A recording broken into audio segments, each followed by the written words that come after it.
இந்த கதை யார் மனதையும் புண்படுத்தும் நோக்கில் இல்லை. இதில் வரும் பெயர்கள், வசனங்கள், கதாபாத்திரங்கள் இவை அனைத்தும் நகைச்சுவைக்கும் பொழுதுபோக்கிற்காக மட்டுமே. நன்றி.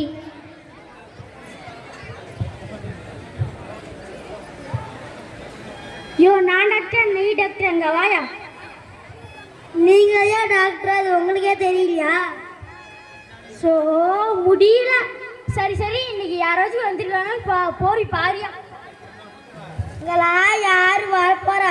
ஆனாலும் போய் பார்த்துட்டு வரேன்.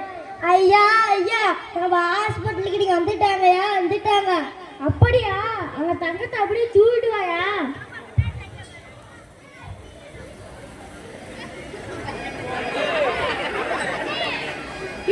என்னையாச்சு தூக்கிட்டு வரீங்க? நீங்க ஏன் தூக்கிட்டு வர சொன்னீங்க? தூக்கிட்டு வர சொன்னேன், அதுன்னு இப்படியா தூக்கிட்டு வர சொன்னேன். சரி சரி, உட்காருவி.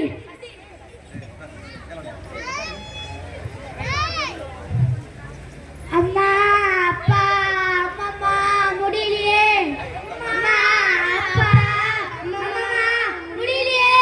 நிறுத்துங்கயா, நிறுத்துங்க. கொண்டாங்க. யோ, நீனே அங்க போய் பாட்டு பாடிட்டீங்க, வாயா. ரைமிங் நல்லா இருந்துச்சா?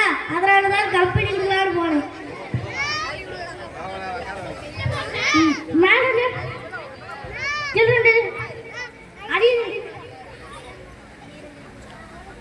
என்னையா டாக்டர், என்ன பிரச்சனைனே கேட்காம வந்து சீட்டு கொடுத்துட்டீங்க?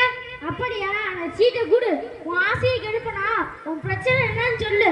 உட்கார்ந்தா எந்திரிமில்ல, எந்திரிச்சா உட்கார்மில்ல, அடுத்தா தூக்க வரல, தூங்கினா எந்திரிமில்ல, பசிச்சா சாப்பிடல, சாப்பிட்டா பசி படிக்கும், தலை வலிக்குது, கை வலிக்குது, இடுப்பு வலிக்குது, கால் வலிக்குது, உடம்பெல்லாம் வலிக்குது, என்ன பார்த்துக்கிறது எங்களுக்கு வலிக்குது.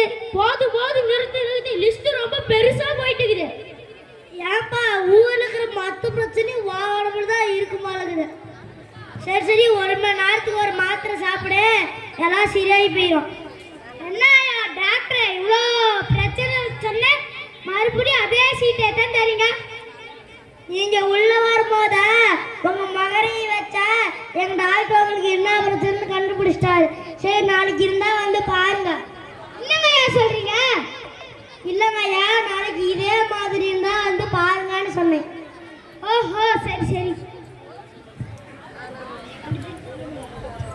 நன்றி, வரீங்க. ஒரு நிமிஷங்க. எங்க டாக்டர் யாரையும் வெறுங்கையோட அனுப்பிச்சதில்ல, அதனால நாங்க உங்களுக்கு ஒரு சீட்டு, உங்களுக்கு ஒரு சீட்டு. வேற உங்க வீட்டுல வந்து வேற ஏதாவது இருக்கிறாங்களா? இருக்கிறாங்களே. தாத்தா, கொல்லு தாத்தா, பாட்டி, கொல்லு பாட்டி, எல்லாமே இருக்கிறாங்களே. ஓஹோ, ரொம்ப வசதியா போச்சு. சரி, நாங்க இதுல அவங்களுக்கு ஒவ்வொன்று கொடுத்துருங்க. நன்றி, வரீங்க. யோ, நீ என்னையா பண்ணிட்டு இருக்கிற? கொஞ்சம் அக்காருங்க ஐயா, கொஞ்சம் அக்காருங்க சொல்றேன். சரி, வரீங்களா? எதுக்கு ஆளாளுக்கு நீ இலவசமா குடிச்சிட்டு இருக்கிற? யாரோட காசு வீணா போறது? போங்க ஐயா, உங்களுக்கு கொஞ்சம் கூட பொறுப்பே இல்லை. சரி சரி, சரி வாழ்த்துக்கள் ஐயா, வாழ்த்துக்கள். நீங்க இனியிலிருந்து அரைவைத்தீராக போறீங்க. என்னையா சொல்ற? ஆமாங்க ஐயா, இது வரைக்கும் நம்ம ஹாஸ்பிட்டலுக்கு 997 பேருக்கு வைத்தியம் பார்த்து மேலே போய் சேர்ந்துட்டாங்க. இன்னும் 3 பேர் தான் பாய்க்கு 1000 வருத்துக்கு. அதுக்கப்புறம் நம்ம ரேஞ்சே வேறையா. என்னையா புதுசு புதுசா சொல்லிட்டு இருக்கிற? ஆமாங்க ஐயா, எங்க ஊர்ல சொல்லுவாங்க, 1000 பேரை கொண்டு வந்தா அரை வைத்தியன்னு. அப்படின்னு ஒரு பழமொழி இருக்குதுயா. அப்படியா? ஆமாங்க ஐயா, நீங்க டாக்டராக நான் தான் மாட வலிக்கிறேன். நீங்க இப்போ எப்போ பார்த்தாலும் புளிச்சு போய் திட்டிக்கிட்டே இருக்கிறீங்க. சரி சரி, கோச்சு வாயா வாயா. ரொம்ப மனசு கஷ்டமா இருக்கு. அதான் ஒரு பழமொழி இது, அப்படிப்பட்ட மனசு பண்ணி டாக்டரமா வா போலாம். வா போலாம்.